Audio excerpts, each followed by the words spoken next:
If you love Baltimore sports, you'll love WNST.net. Good evening, ladies and gentlemen. I am Luke Jones here at Padonia Station for the KOBST Sports Talk Competition. I am here with a man that needs no introduction, the only Super Bowl winning coach in the history of the Baltimore Ravens, Brian Billick. Brian, thanks for coming out tonight. Glad to be here. I have to ask, KOBST is the big sponsor for the competition. Last season, you may have seen a few commercials on TV with this gentleman to my right. Are we going to see any more commercials tonight? Yeah, I don't know. It was fun. You know, it's amazing. I'm 30 years a coach. I got a Super Bowl ring, and I'd walk through the airport, and people would go, "Hey, you're that Coors Light guy." You know, it's amazing how quickly they can go from one to the other. But you know, it's a great campaign, and there are negotiations right now. We'll see if it shows back up. Well, one of the biggest things I always enjoyed, as far as your tenure as coaches, you know, the media gave you a hard time from time to time, but you always had fun. From time to time. I guess that's being generous. But the whole idea, you would never shy away from making fun of yourself or to have fun with it as well.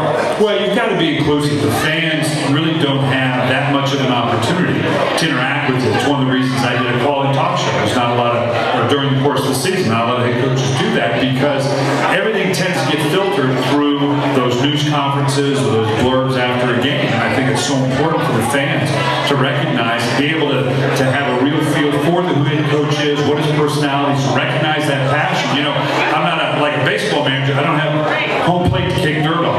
So they've got to see that passion in a different way. And I think it's important for the fans to know that you have a passion for what you're doing.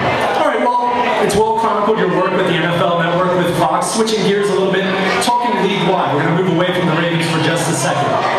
Anyone who follows the business side of things, the uncapped year, potentially next season, Armageddon, we're afraid it's going to turn into Major League Baseball. But there are some safeguards that are in place. Talk to the common fan may not be aware of that. Share some insight. You're exactly right. One of the interesting that I don't think a lot of people talk about is if we get to an uncapped year, and if we do, I think that's going to be a dangerous situation. Not insurmountable, but dangerous. Which means we've got to have an agreement in place by March of next year. The interesting thing a lot of people don't realize when they talk about is that, yeah, it'll be uncapped, which means there's no ceiling, but there's no floor either. So you can pay a player whatever you want. And there's going to be a large part of the players, that's enough of a poison pill. Obviously, it's very attractive for some players to know that they have an uncapped and they can make a heck of a lot of money, and it would be a heyday for them. But on the other end of the spectrum now, the owners can pay as little as they want. So that tends to balance it, and I think that could also drive them to the bargaining table. You're absolutely right. You see a team like the Buffalo Bills, they could easily become the Florida Marlins of the NFL.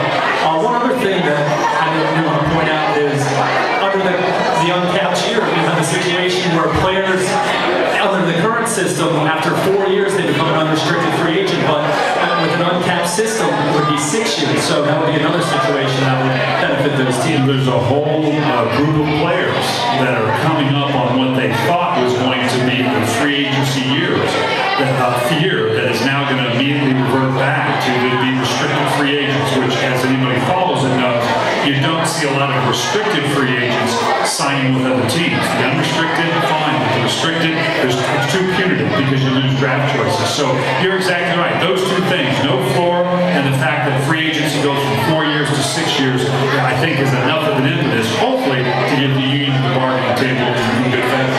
It should be interesting as we approach that deadline, see what happens.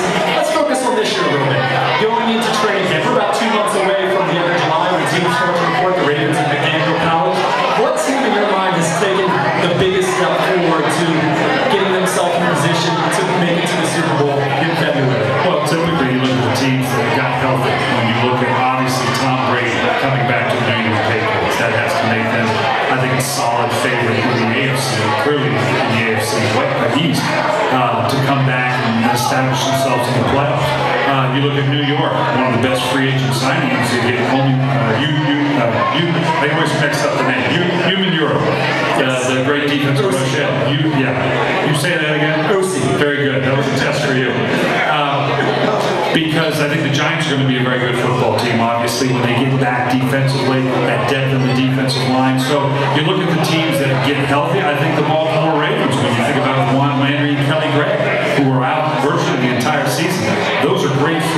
signings that aren't, so to speak, because it augments coming back to a team that I think that could be a real key for the defense, and the Ravens could emerge because of it. All right, I'd like to thank Brian Billick and also Royal Farms, who has generously provided prizes for our top 10 contestants in the Coors Light King of Baltimore Sports Salt competition. Proudly brewing Baltimore's best cup of coffee for 50 years using 100% Colombian Supremo gourmet coffee beans. Royal Farms, real fat, fresh, real fast. I'm Luke Jones and Brian Billick. Thank you very much, Coach. Great. If you love Baltimore sports, you'll love WNST.net.